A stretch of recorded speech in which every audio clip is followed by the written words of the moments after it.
गौतम बुद्ध हमेशा सुबह जल्दी जागने को क्यों कहते थे? बुद्ध जैसे महापुरुष क्यों कहते थे कि जो जागत है वो पावत है, जो सौवत है वो खोवत है। और आपके अपने प्रिशा राजसी यूट्यूब चैनल में स्वागत है। हम अक्सर अपने परिवार के बड़े लोगों से सुनते हुए आ रहे हैं कि सुबह जल्दी उठना चाहिए। वे हमें सुबह उठने के हजार फायदे गिनाते हैं, किंतु हमारी नई पीढ़ी तो देर रात तक जागने और सुबह देर तक सोने को बड़ा ही फैशनेबल मानती है। दरअसल हमारे परिवार के लोग सुबह जल्दी उठना को लेकर जो भी बातें बताते हैं, उनके पीछे बहुत बड़ा विज्ञान छिपा हुआ है। यह विज्ञान उन्हें उनके पूर्वजों ने सिखाई थी और अब वह हमें सिखा रहे हैं।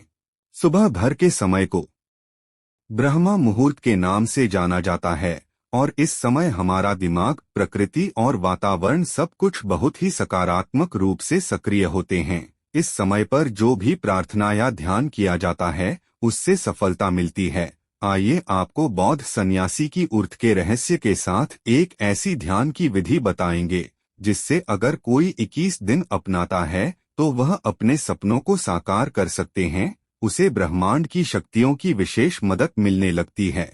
इसके साथ वह व्यक्ति अपने मन को स्थिर और दोस्तों, गौतम बुद्ध की शिक्षा हर किसी के जीवन को नई दिशा दे सकती है।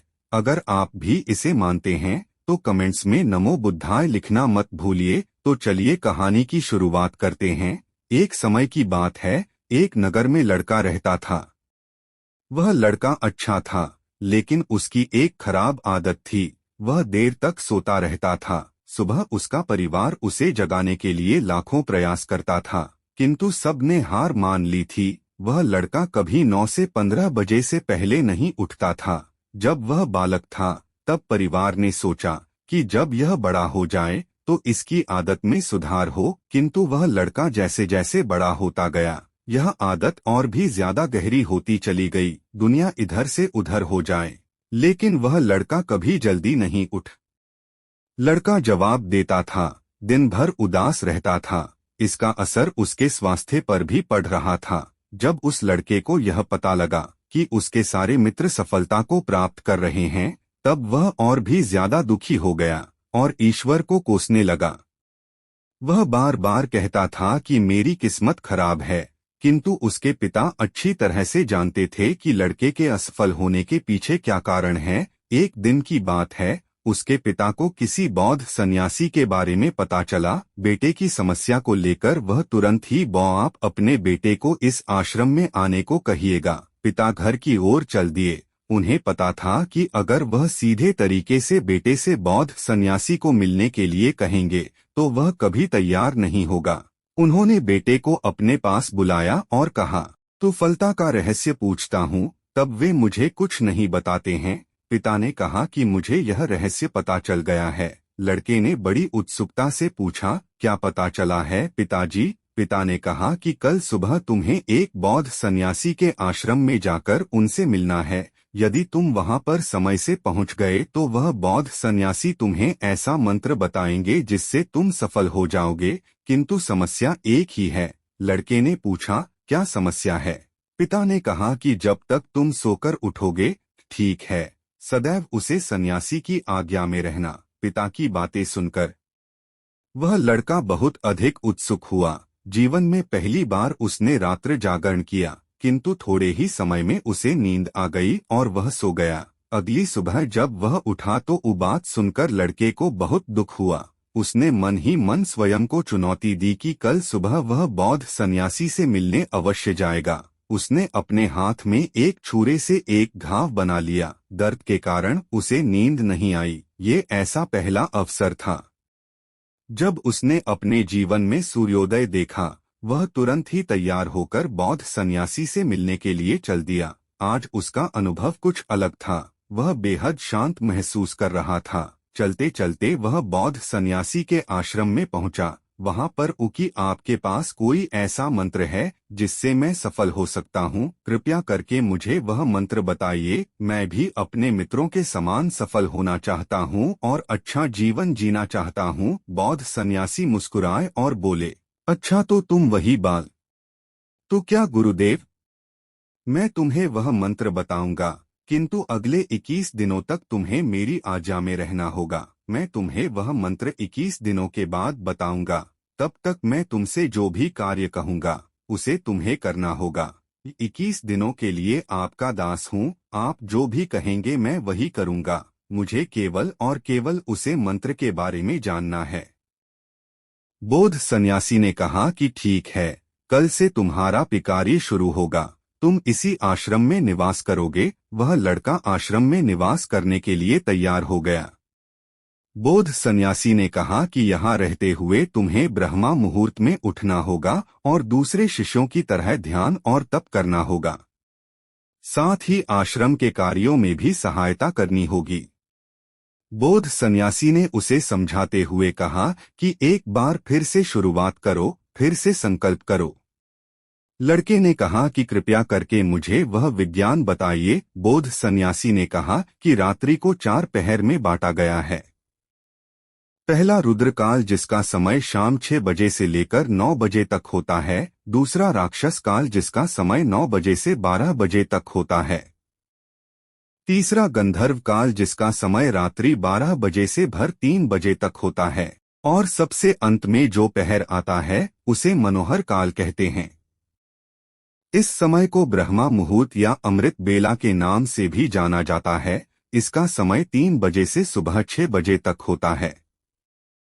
यह वह समय होता है जब पूरे संसार की नकारात्मक शक्तियां निष्क्रिय अवस्था में होती हैं और सकारात्मक शक्तियां सक्रिय होती हैं। ब्रह्मा अर्थात देव मुहूर्त अर्थात समय।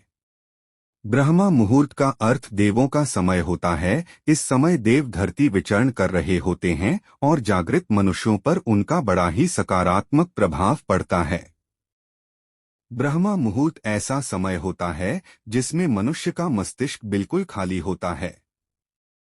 इसमें किसी प्रकार के कोई विचार नहीं होते हैं और जब इस समय व्यक्ति अपनी पुस्तक खोलकर पाठ का अध्ययन करते हैं तो उन्हें सब कुछ जल्दी जल्दी याद भी होता है और यह लंबे समय तक याद रहता है। यह ऐसा समय है जिसमें हम ज्ञान को समझने का प्रयास करते हैं। इस कारण और आश्रम के सभी शिष्य और संसार में बहुत से ज्ञानी लोग ब्रह्मा मुहूर्त में ही उठ जाते हैं। प्राचीन काल में रोशनी का कोई स्रोत न होने के कारण लोग अपने दिन का समापन सूर्यास्त के साथ और आरंभ सूर्योदय के साथ करते थे। यह एक तरीका है जिससे मानव जीवन प्रकृति के साथ तालमेल बनाकर चलता है। उसे लड़के ने कहा कि ठीक है, मैं कल से अपना संकल्प फिर से शुरू करता हूँ। तब बौद्ध सन्यासी ने कहा कि मैं तुम्हें बताता हूँ कि ब्रह्मा मुहूर्त में क्या और कैसे करना चाहिए। सबसे पहले उठकर धरती पर पाँव रखने से पहले उसे प्रणाम करो।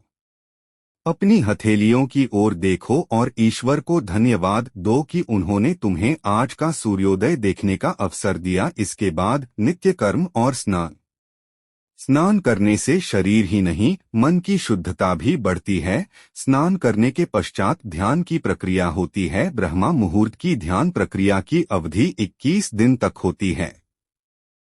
इस विधि का उपयोग तब किया जाता है जब आप अपनी कोई मनोकामना की पूर्ति चाहते हैं। यह ऐसा समय होता है जब व्यक्ति अपने आज्ञा चक्र को सक्रिय करने पर काम करते हैं। आज्ञा चक्र दोनों भौहों के बीच होता है। यह संकल्प का स्थान भी कहा जाता है। अगर इस चक्र पर केंद्रित किया जाए और अपनी मनोकामना को बार बार दोहराई जाए तो मात्र 21 दिनों के भीतर वह पूर्ण हो जाता है। ध्यान में शुद्ध प्राण वायु का होना आवश्यक होता है।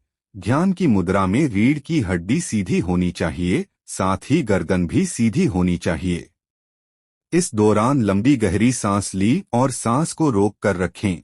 इस समय आप अपनी इच्छा को मन ही मन दोहराएं। अपने मन की आंखों से इष्ट देव और देवी देवताओं गुरुओं का चिंतन करें। जब सांस को रोकना कठिन हो जाए तब धीरे धीरे सांस को बाहर की ओर छोड़े। सांसों को नाक से भरे और मुख से छोड़े। इस प्रक्रिया 3 को 4 बार प्रतिदिन दोहराना है। ऐसा प्रतिदिन करने से आपकी जो मनोकामना है वह अवचेतन मन तक अवश्य पहुंच जाएगी और इच्छा पूर्ति जल्दी होगी। आज्ञा चक्रस इससे मन की एकाग्रता बढ़ती है। तब इच्छाएं अवचेतन पहुंचती है। ब्रह्मा मुहूर्त के समय पर ईश्वर की विशेष कृपा होती है और कोई भी व्यक्ति जब अपनी मनोकामना को इस समय दोहराता है तो उसकी इच्छा है जल्द से जल्द पूरी होती है। इस प्रकार बौद्ध सन्यासी ने उसे लड़के को ब्रह्मा मुहूर्त का महत्व बताया।